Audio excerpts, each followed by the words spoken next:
Hello नमस्कार साथियों, कैसे हैं आप सब। आशा करता हूँ बहुत ही अच्छे होंगे और जबरदस्त जिंदाबाद होंगे। तो जीके से एक और उपयोगी क्लास, टॉपिक रहेगा अकबर। हमने लास्ट वीडियो में हुमायूं को कम्प्लीटली डिस्कस किया था, जिस आज हम पढ़ने वाले हैं अकबर को। ठीक है। अकबर, तो अकबर का जन्म कब होता है?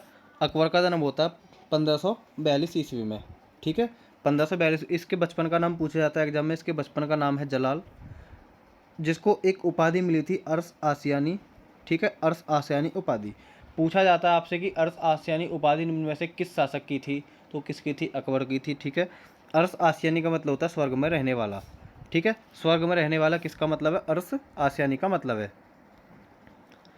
इसका जो शासनकाल है 1556 से लेकर 1605 ईस्वी तक। ठीक है, 1556 में जब हुमायूं की मृत्यु हो जाती है, तो हुमायूं के बाद गद्दी पर कौन बैठता है? अकबर बैठता है। ठीक है, एक क्वेश्चन और यहाँ से इम्पोर्टेंट ये बनता है कि दिल्ली की गद्दी पर बैठने वाला ऐसा शासक कौन था जिसका सबसे लंबा कार्यकाल है, या फिर दिल्ली की गद्दी पर सबसे लंबा शासनकाल किस शासक का था, तो कौन था? अकबर था। ठीक है, अकबर का सबसे लंबा शासनकाल रहा है, जो कि 1556 से लेकर 1605 ईस्वी तक गद्दी पर बैठता है। ठीक है, अकबर का पालन पोषण किसने किया था? सुल्तान बेगम ने किया था, जो कौन थी? जो कि अस्करी की पत्नी थी। मतलब इसकी कौन थी? भाभी। अस्करी कौन था? अकबर का, सॉरी, इसकी कौन थी? चाची थी। सॉरी, अस्करी कौन थी? इसकी चाची थी। अस्करी इसके पिता हुमायूं का भाई था।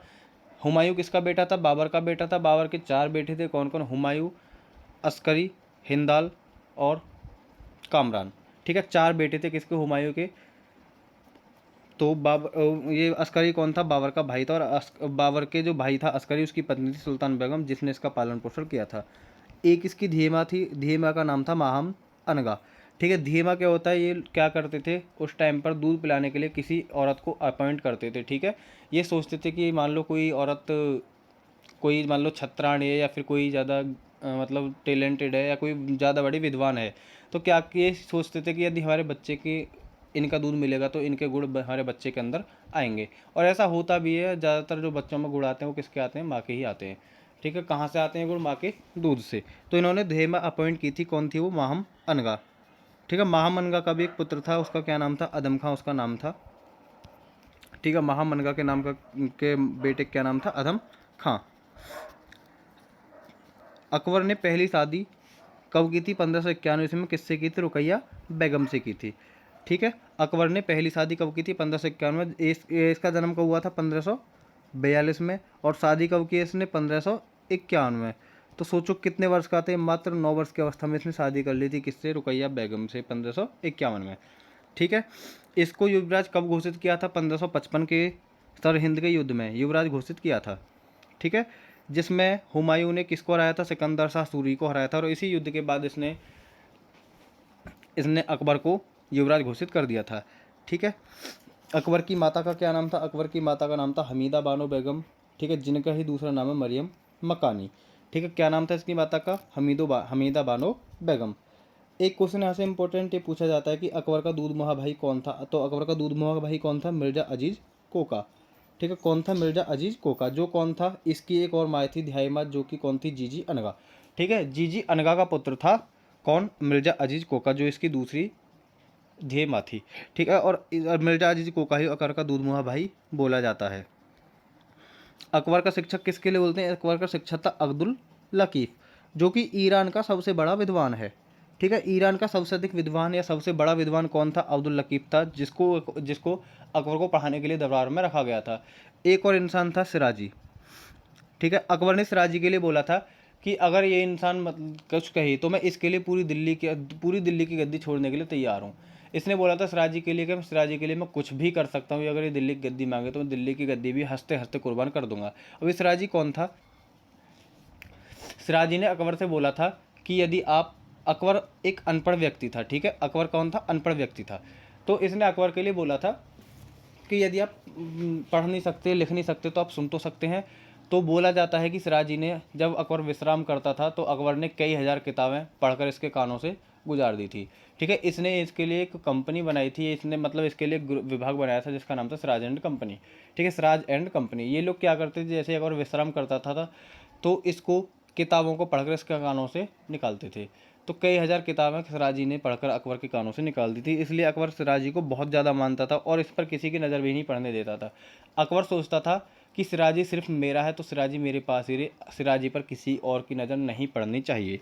ठीक है, एक क्वेश्चन यहाँ से इंपॉर्टेंट बनता है कि अकबर का राज्याभिषेक कब हुआ था। अकबर का राज्याभिषेक हुआ था पंजाब के गुरदासपुर जिले के कलनौर में ईंटों के सिंहासन पर। ठीक है, और इसकी जो विधि पूरी की थी वो की थी अब्दुल कासिम ने। ठीक है, अकबर के राज्याभिषेक की जो विधि थी वो किसने पूरी की थी, अब्दुल कासिम ने।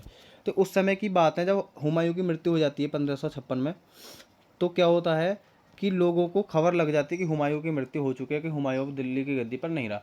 तो उसी टाइम पर मौका पाकर एक हिंदू शासक था हेमू हेमराह विक्रमादित्य, जो बोलता है कि हुमायूं तो दिल्ली की गद्दी पर रहा नहीं, तो दिल्ली की गद्दी अब किसकी है, मेरी है।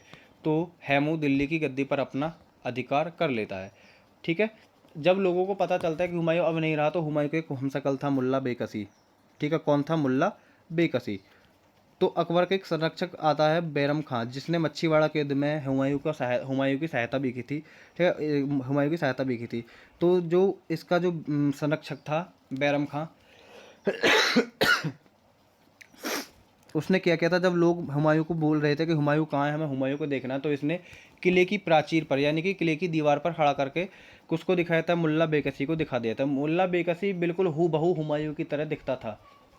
ठीक है, लेकिन कहते हैं फिर भी भीतर की बात ज़्यादा दिन तक छिप नहीं सकती। लोगों को जैसे जैसे पता चला कि हुमायूं नहीं रहा, उसी टाइम पर मौका पाकर हेमू ने भी दिल्ली की गद्दी पर अपना अधिकार कर लिया था। जब हुमायूं की मृत्यु होती है तो अकबर उस टाइम पर पंजाब की सूबेदारी कर रहा था। ठीक है, और इसकी मृत्यु की खबर जब हैमू दिल्ली की गद्दी पर अपना अधिकार कर लेता है, तो बैरम खां इसके पास अकबर के पास जाता है और बोलता है इससे कि तुम्हारे पिता अब नहीं रहे। तो उस समय अकबर की उम्र थी मात्र 13 वर्ष 4 माह। ठीक है, कितनी उम्र का था, 13 वर्ष 4 माह का था। कौन था, अकबर। किस टाइम जब हुमायूं की मृत्यु की उससे खबर मिलती है, तो उसी टाइम पर बैरम खां क्या करता है, इसका राज्याभिषेक करा देता है। ठीक है, पंजाब में एक जिला पड़ता है गुरदासपुर, जिसका एक गाँव है कलनौर।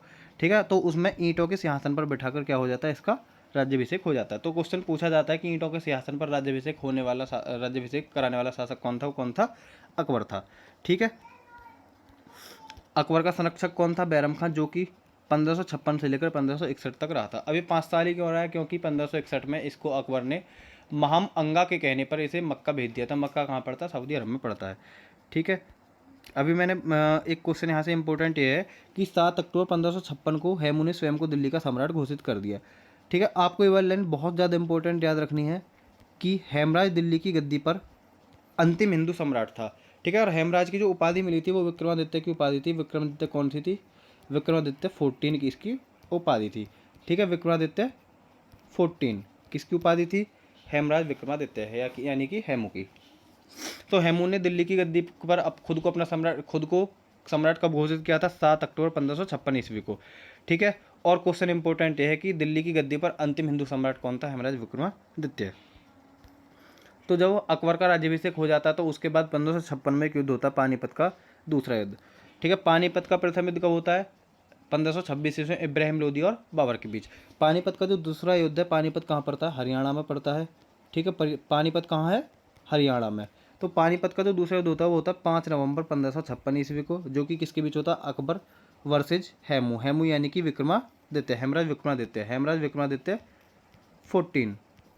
ठीक है, हेमराज विक्रमादित्य। जीता कौन था इसमें, अकबर इस युद्ध को जीता था। अकबर की जो देखरेख थी, अकबर के संरक्षा का काम कर रहा था कौन, बैरम खां। तो इस युद्ध को जीतने के लिए महत्वपूर्ण भूमिका निभाने वाला कौन था, बैरम खां ने इस युद्ध को जीतने के लिए महत्वपूर्ण भूमिका निभाई थी। ठीक है, बैरम खां का जो अन्य नाम है, बैरम खां का अन्य नाम है खान बाबा। ठीक है, बैरम खां का अन्य नाम क्या है, खान बाबा, जो कि 1556 से लेकर 1561 ईस्वी तक इसका संरक्षक रहता है। ठीक है, लेकिन 1561 में महाम अनगा के कहने पर मक्का भेजा गया। कौन भेजा गया था मक्का, महाम अनगा कहने पर बैरम खां। ठीक है, बैरम खां ने क्या किया था, उस टाइम पर क्या था कि मुस्लिम लोग दो भागों में विभाजित थे, शिया और सुन्नी। तो जो बैरम खां था ये सिया धर्म से संबंध रखता था। ठीक है, तो महामंगा ने अकबर के कान भरे थे कि ये जो बैरम खां है ये केवल अपने लोगों को भर्ती करता है और ये अपने बेटे को गद्दी पर बिठाना चाहता है। अकबर बहुत जल्दी उसकी बातों में आ गया। अकबर ये भूल गया कि जिस आदमी ने मुझे गद्दी पर बिठाया, जिस आदमी ने मेरी इतनी सहायता की है, मैं उसके खिलाफ क्यों जाऊँ। ठीक है, तो अकबर ने महामंगा के कहने पर क्या किया था, बैरम खां को मक्का भेज दिया था। ठीक है,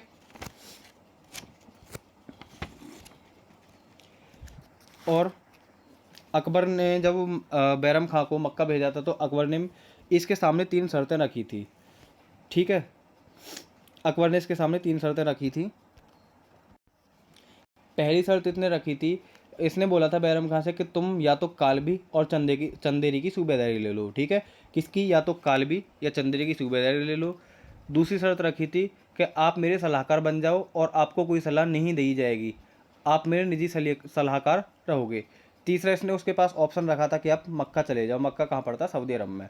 तो बैरम खान ने कहा, महाराज आप ऐसा बोल रहे हो, मैंने आपके लिए क्या कुछ नहीं किया, मुझे कुछ नहीं चाहिए, ना कहीं की सूबेदारी और ना ही मुझे किसी सलाहकार का कोई पद चाहिए, मैं मक्का चला जाऊंगा। ठीक है, मैं मक्का चला जाऊंगा। तो मक्का जाते समय हुआ क्या था, बैरम खां की हत्या कर दी थी किसने, मुबारक खान ने। कहाँ बैरम खां मक्का जाते में कहाँ के रास्ते से जा रहा था, पाटन, यानी कि गुजरात में। पाटन कहाँ पड़ता है, गुजरात में। तो रास्ते में जाते में ही क्या हुआ था, बैरम खां की हत्या मुबारक खां ने कर दी थी। ठीक है, ये कौन लोग थे, मुबारक खां कौन लोग थे, ये उनके वंशज थे, किसके, सूरियों के वंशज थे। सिकंदर शाह सूरी को जब मच्छीवाड़ा के युद्ध में और सरहिंद के युद्ध में जब इसने हराया था, तो उस समय हुमायूं का साथ दिया था किसने, बैरम खां ने। तो उसने अपने पिता की मौत का बदला लेना था और उसने बैरम खां की वहाँ हत्या कर दी। ठीक है, उसके बाद इसकी एक विधवा पत्नी थी। ठीक है, बैरम खां की एक विधवा पत्नी थी, सलीमा बेगम। ठीक है, अकबर ने सोचा कि सलीमा बेगम को इज्जत कैसे दी जाए, मतलब सलीमा बेगम तो एक विधवा है, तो इसने, ये इसके माँ समान थी और इसने इससे भी शादी कर ली। ठीक है, और इसका एक पुत्र था अब्दुल रहीम खान खाना। ठीक है, कौन था, अब्दुल रहीम खान खाना, जिसको इसने पुत्र का दर्जा दिया था। किसका पुत्र था अब्दुल रहीम खान खाना, ये बैरम खां का पुत्र था, जो कि अकबर का 5 साल तक संरक्षक रहा था। ठीक है, इसकी एक विधवा पत्नी थी सलीमा बेगम। इसकी मृत्यु के बाद सलीमा बेगम से इसने शादी कर ली थी। ठीक है, 1560 से 1562 इंपॉर्टेंट क्वेश्चन है, इंपॉर्टेंट फैक्ट है, याद रखना है। 60 से 62 तक क्या रहा था, पेटीकोट शासन, जिसको हम स्त्रीण शासन के नाम से भी जानते हैं, इसी को हम पर्दा शासन के नाम से भी जानते हैं, और इसी को हम हरमदल के नाम से भी जानते हैं। ठीक है, ठीक है, अब इस पेटीकोट शासन का क्या मतलब है, अकबर क्या था, अकबर स्त्रियों के लिए एक भूखा व्यक्ति था। ठीक है, अकबर मतलब स्त्रियों में बहुत ज़्यादा रुचि रखता था। एक ये अभियान भी करता है, मालवा का अभियान, जिसमें इसने बाज बहादुर की पत्नी के लिए हज़ारों लोगों की हत्या भी करवाई थी। ठीक है, और इसको बहुत सारे इतिहासकारों ने क्या बोला है कि अकबर एक महान शासक है। ठीक है, तो अकबर महाम अंगा जो थी इसकी दाई माँ, वो अपने बेटे अदम खां को गद्दी पर देखना चाहती थी, तो उसने एक चाल चली और अकबर को बहुत सारी सुंदर स्त्रियों के बीच में छोड़ दिया। ठीक है, जब जब बैरम खां की मृत्यु हो जाती तो उसके बाद इसने प्रधानमंत्री भी नियुक्त किया था, किसको, महाम अंगा को इसने प्रधानमंत्री का पद भी नियुक्त किया था। तो अदम खां जो इसका पुत्र था वो सोचता था कि अब तो सारी शक्ति मेरे हाथों में आ गई है। तो उसी टाइम पर क्या होता है कि अकबर स्त्रियों के बीच में रहने लगता है और पूरे जो मतलब दिल्ली का शासन था, मतलब पूरे दरबार में क्या था, स्त्रियों का राज आ गया था। इसलिए क्या बोलते हैं, इसको हम स्त्रीण शासन भी बोलते हैं, इसलिए इसको हम पेटीकोट शासन भी बोलते हैं और इसको पर्दा शासन भी बोलते हैं। 1562 में अकबर को हरमदल से मुक्ति मिल जाती है। अब 1562 में मुक्ति से कैसे मिलती है, जब पूरे शासन की बागडोर माहम अंगा के हाथों में आ गई थी, तो इसका बेटा आदम का सोचता था कि अब तो सारी शक्ति मेरी माँ के हाथों में है और जो कुछ होगा मेरी मर्जी से ही होगा, मतलब वो अपनी दरबार में चलाने लगा। तो क्या होता है, एक बार अकबर सोया हुआ होता है और अकबर जब सोया हुआ होता है तो आदम खां सोचता है कि अकबर की मृत्यु कर दी जाए। तो अकबर इसके सोते हुए के पर हमला करने जैसे गया तो अकबर को उस टाइम इसके संरक्षकों ने बचा लिया। अब ये आप ये सोचोगे कि इसका जो संरक्षक था वो तो बैरम खां था, इसके और भी संरक्षक थे, ठीक है, जिन्होंने अकबर को बचाया था और अकबर ने इसे मृत्युदंड दिया था। इसने आदम खां को किले की दीवार से लटका कर इसे मृत्युदंड दे दिया था और 1562 में हरमदल से मुक्ति पा ली थी। साथ ही इसने 1562 में ही बाल विवाह, दास प्रथा और सती प्रथा को खत्म कर दिया था। ठीक है, बाल विवाह, दास प्रथा और सती प्रथा खत्म की थी किसने, 1562 में अकबर ने। पूरी तरह से खत्म नहीं की थी, इसने प्रयास किया था इन तीनों को खत्म करने का। ठीक है, इसके बाद इसने 1563 में तीर्थ यात्रा कर ख़त्म किया था, जो कि स्वयं नहीं लेता था। इसको पता चलता है कि रास्ते में मतलब जो तीर्थ यात्री होते हैं, जो किसी तीर्थ यात्रा पर जाते हैं, कि रास्ते में कुछ लुटेरे लोग हैं और उनको रोककर उनसे कर वसूलते हैं। तो इसने क्या किया था, तीर्थ यात्रा पर जो लोग कर लेते थे उसे ख़त्म कर दिया था। कब? 1563 ईस्वी में। ठीक है। 1564 में जजिया कर ख़त्म कर दिया, जिसको स्टार्ट किसने किया था? मोहम्मद बिन कासिम ने जिसको स्टार्ट किया था। ठीक है। और इसने अकबर के खिलाफ पहला विद्रोह किया था। आपको क्वेश्चन भी याद रखना है कि अकबर के खिलाफ पहला विद्रोह किसने किया था? अकबर के खिलाफ पहला विद्रोह किया था उजबेक ने। ठीक है। इसके बाद अकबर 1575 में इबादत खाना का निर्माण करता है। ठीक है। इबादत खाना का निर्माण जो क्या था, जिसमें सभी धर्मों के लोग आ सकते थे। इसने एक इबादत खाना खोला था। इसको लगता था कि सभी धर्मों में जो मतलब जो भी महानता है, जो किसी धर्म की किसी खासियत है, किसी धर्म की कुछ है, तो इस सभी को ग्रहण करना चाहता था। तो इसने इसके लिए एक निर्माण किया था, इबादत खाना। और 1578 में इसने इसे सभी धर्मों के लिए खोला था। ठीक है। इसमें सभी धर्मों के लोग आ जा सकते हैं।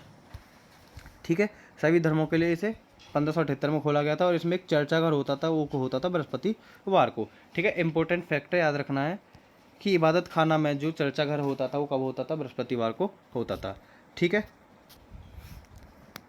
अब इस चर्चा घर में आते कौन कौन लोग थे? इस चर्चा घर में आते थे, इसमें सभी धर्मों से कोई ना कोई लोग आता था। इसमें ईसाई धर्म से आते थे मोनोसीरेट। आप इतना इम्पोर्टेंट नहीं है, आपको याद नहीं रखना। ठीक है। हिंदू से कौन कौन लोग आते थे? एक तो पुरुषोत्तम दास था और एक कौन था? एक था देवी। ठीक है। पारसी से कौन कौन आते थे? पारसी से आते थे दस्तूर जी राणा। ये बहुत इंपॉर्टेंट क्वेश्चन है कि दस्तूर जी राणा किस धर्म से आते थे? पारसी से। ये इंपॉर्टेंट इसलिए है क्योंकि इसने इनसे सूर्य नमस्कार करना सीखा था। ठीक है। क्वेश्चन एसएससी पूछ चुकी है, यूपी पीसीएस पूछ चुकी है, एसएससी जीडी पूछ चुकी है कि अकबर ने सूर्य नमस्कार करना किससे सीखा था।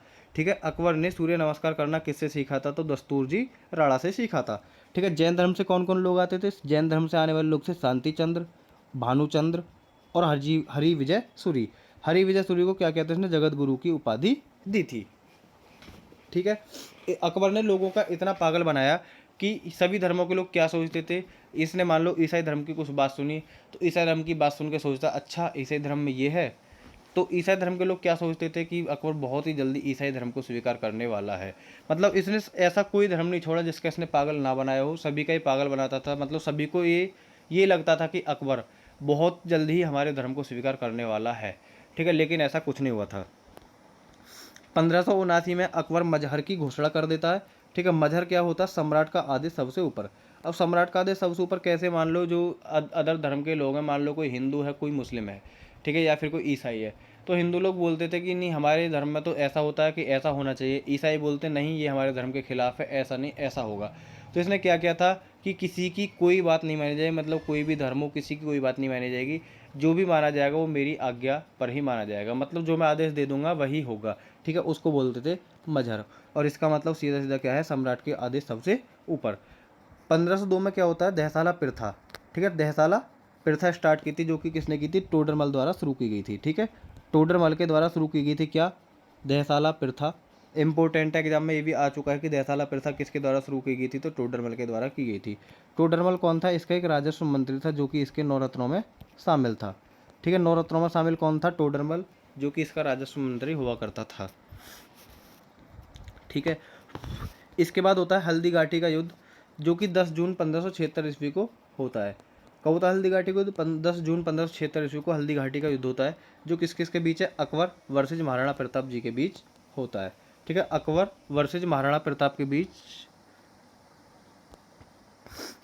हल्दी घाटी का युद्ध।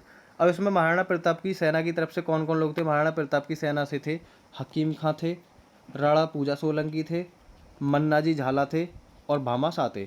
मन्नाजी झाला का बहुत बार नाम पूछा जाता है एग्जाम में कि महाराणा प्रताप का साथ किस अन्य शासक ने दिया था? किसने दिया था? मन्नाजी झाला ने दिया था। ठीक है। अकबर की सेना का नेतृत्व किस किस के हाथों में था? अकबर की सेना का नेतृत्व था किसके हाथों में? मान सिंह और आसफ खां के हाथों में था। ठीक है। मान सिंह और आसफ खां के हाथों में। महाराणा प्रताप के इस युद्ध में एक महाराणा प्रताप का एक हाथी था, रामप्रसाद बिस्मिल। ठीक है। रामप्रसाद बिस्मिल, इसके हाथी का नाम पूछा जाता है। हाथी का नाम है रामप्रसाद बिस्मिल और इसका एक घोड़ा भी था चेतक, जो कि नीले रंग का था। ठीक है। पहले महाराणा प्रताप जी के बारे में देख लेते हैं, 2-4 पॉइंट क्या क्या है। वीर महाराणा प्रताप जी, जो कि 1540 से 1597 तक रहते हैं। इनकी माता का क्या नाम था? माता का नाम था जयंतीबाई।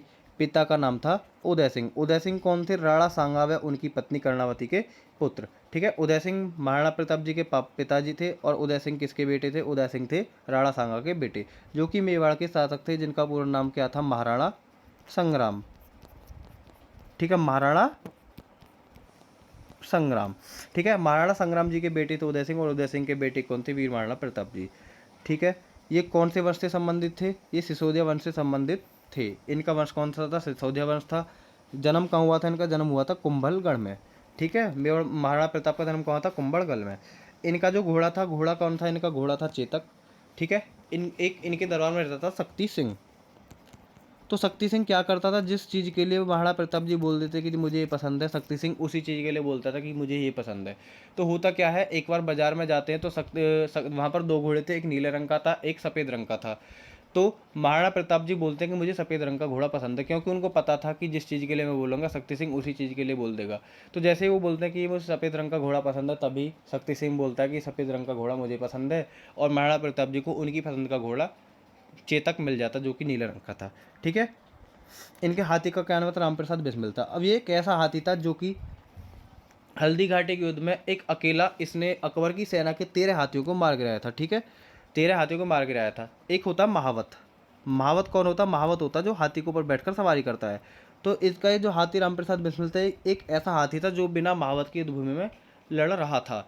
इसने अकबर की सेना के 13 हाथियों को मार गिराया, और इसने अपनी सूंड में मतलब रामप्रसाद बिस्मिल की सूंड में क्या बंधी हुई थी? एक तलवार बंधी हुई थी, और उस तलवार से उनकी सेना को और उसके हाथियों को मार रहा था। तो तभी उसकी सेना का नेतृत्व कर रहे कौन कौन कर रहे थे? उसकी सेना का जो नेतृत्व कर रहे थे ये थे मान सिंह और आसफ खां। इन्होंने क्या किया? पूरी सेना अपनी किसके लिए लगा दी? इन्होंने अपनी पूरी सेना हाथी को पकड़ने के लिए लगा दी कि इस हाथी को पकड़ना है। बहुत सारी सेना हाथी को पकड़ने में लग गई, और हाथी को क्या किया इन्होंने? हाथी को मूर्छित करके, हाथी को घायल करके मूर्छित अवस्था में बंदी बनाकर ले गए। तो हाथी पूरे 18 दिन तक इनकी कैद में रहा था।